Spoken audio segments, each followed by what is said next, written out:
Welcome to This Explainer. Today, we're diving into a highly charged, fiercely debated controversy, the clash between sports commentator Stephen A. Smith and the National Association of Black Journalists, or NABJ for short.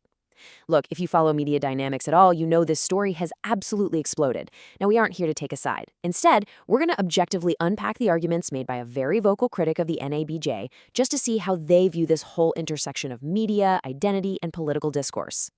To map out this source's commentary, we're going to cover 4 key areas. First, the thumbs down controversy. Second, analyzing the root cause. Third, the thought police argument. And finally, the source's proposed path to independence.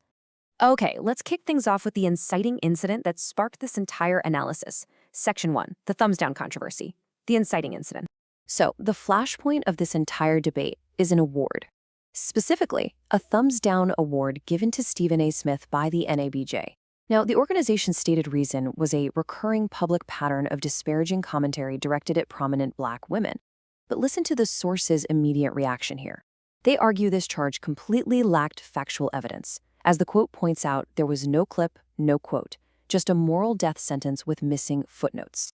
The speaker frames this, actually, they insist on this, not as journalistic accountability, but as an attack based entirely on vibes. To really highlight what they see as the absolute absurdity of this award, the source lays out a pretty stark contrast.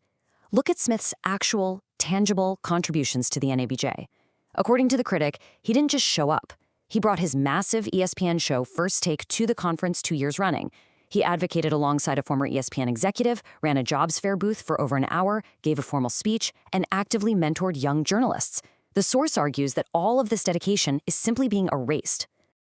And that perceived erasure brings us to Section 2, analyzing the root cause, stated reasons versus alleged motives.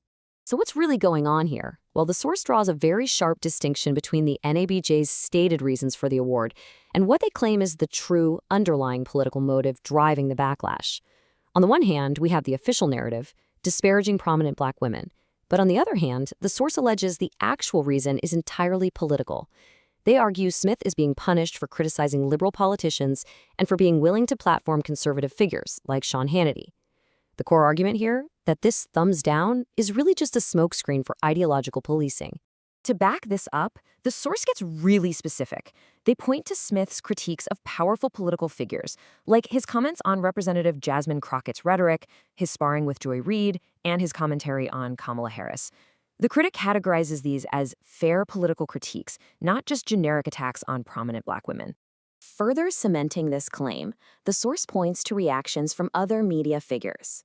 They highlight a Don Lemon broadcast titled, "Stephen Chooses MAGA Media to Defend Him," alongside criticisms from Gemily Hill. The speaker argues that Smith's willingness to associate with conservative media is the real, unspoken issue offending his peers. It's basically turning a disagreement over politics into a professional excommunication. This takes us right into Section 3, the thought police argument, examining the source's rhetoric. Now, this is where the language gets really interesting. The speaker completely redefines the NABJ, labeling them a loyalty court. They argue that when an institution abandons facts and evidence, remember those missing footnotes, and starts issuing punishments based purely on vibes, well, they're no longer a press guild. They've shifted to enforcing strict ideological conformity. And they actually take it a step further, explicitly comparing this whole backlash to George Orwell's 1984. They characterize these groups as literal thought police, scouring the media landscape not to debate, but to punish unapproved opinions. It's a striking framing, right? It's designed to make you see this as authoritarian overreach, rather than standard industry accountability. Then the rhetoric escalates into highly charged historical metaphors, the speaker says. They want to make sure they keep Stephen A. where he should be, on a plantation. They do not want you free. By using such intense language, the commentator is arguing that the ultimate goal here is to keep a highly influential figure ideologically subservient. No freedom, just alignment. So, the source ultimately frames Smith's situation as a stark, unavoidable binary.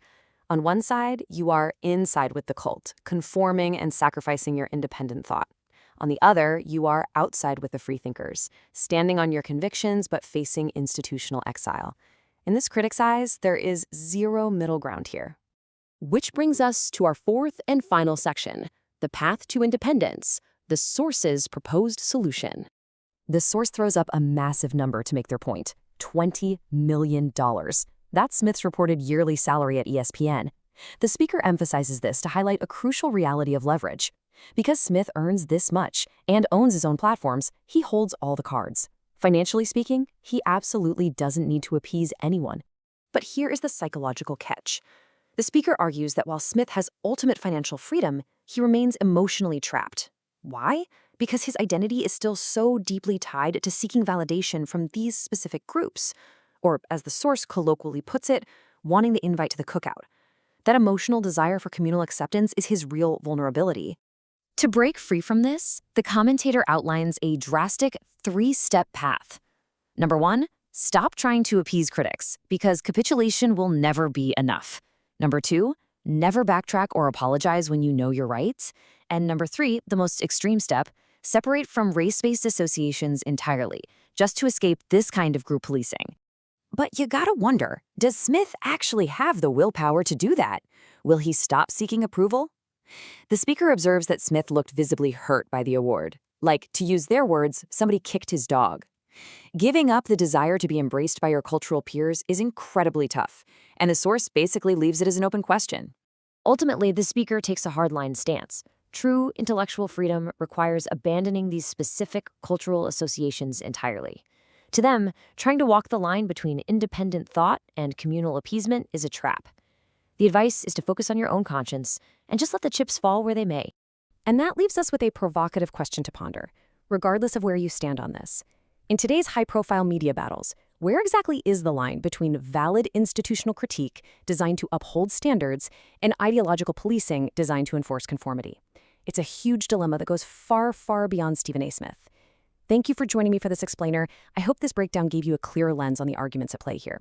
Keep asking questions and keep learning.